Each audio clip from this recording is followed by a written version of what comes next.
Go. All right, this is a demonstration of wirelessly activating the actuators to extend and retract using keyboard commands. So, right there. As you can see, there are no wires between me or the actuator. Pretty slow.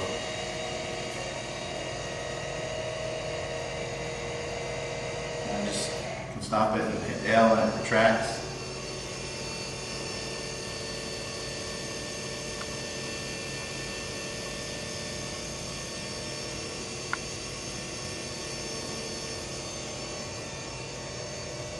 And that's about it.